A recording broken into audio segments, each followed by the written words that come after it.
un événement trimestriel créé par Industrie du Maroc Magazine, visant à débattre de thématiques spécifiques à l'industrie, porteuses de développement. Ces matinées de l'industrie sont l'occasion de recevoir des professionnels, des industriels, pour traiter des sujets qui font l'actualité nationale et internationale.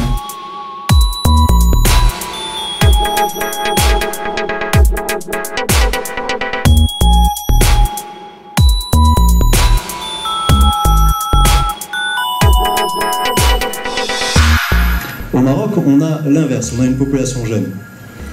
On a une population jeune et par exemple, il y a des indicateurs comme le taux d'engagement des Marocains sur les réseaux sociaux, YouTube, Facebook, Twitter, est très au-dessus, je crois que c'est 15 points au-dessus de la moyenne mondiale.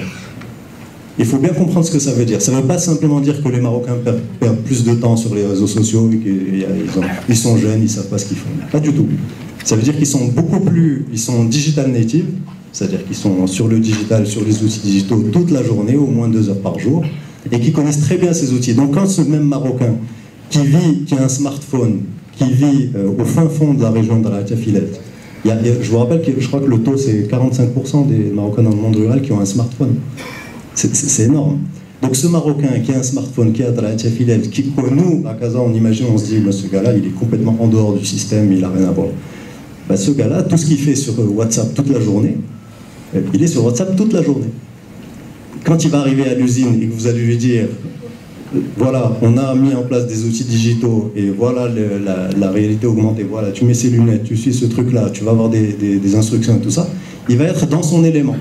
Ce qui n'est pas le cas de l'ouvrier allemand qui est à 67 ans parce que l'âge de la retraite est repoussé à 67 ans. Il a 67 ans, vous lui dites bonjour, aujourd'hui on va mettre des lunettes connectées. Ça ne va pas fonctionner. Donc ça c'était le troisième point. Sur les ressources humaines, on part avec un avantage, c'est la population qui est digital native massivement. 2, l'idée qu'on a cette profondeur stratégique qui est l'Afrique de l'Ouest.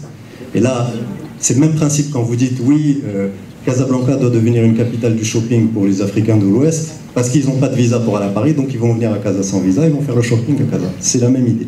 C'est de dire, au lieu d'aller travailler dans une entreprise IT aux États-Unis, au Canada, en France, ils pourront venir au Maroc.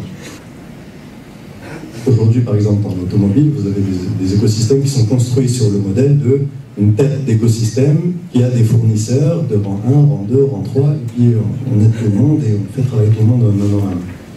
Mais le jour où vous avez la fabrication additive, c'est-à-dire la fabrication 3D, la tête d'écosystème, il n'a plus besoin forcément de fournisseurs. Le fournisseur qui lui fabriquait son rétroviseur, par exemple, il achetait le rétroviseur extrait et il le mettait sur il peut peut-être imprimer le rétroviseur dans son usine même. Donc ça change, si vous voulez, c'est un nouvel animal dans la jungle, et ça change la chaîne alimentaire. C'est plus ceux qui bouffaient les gros, bouffent les moyens bouffent les petits. Et maintenant, vous avez le gros pour bouffer tout le monde.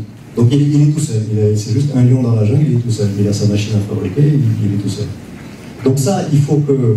Ça, c'est un vrai défi pour le Maroc. Il faut qu'on commence à intégrer ce facteur de l'industrie 4.0 et de la digitalisation dans les relations entre les fournisseurs de rang 1, rang 2, rang 3, et ça, c'est un vrai défi.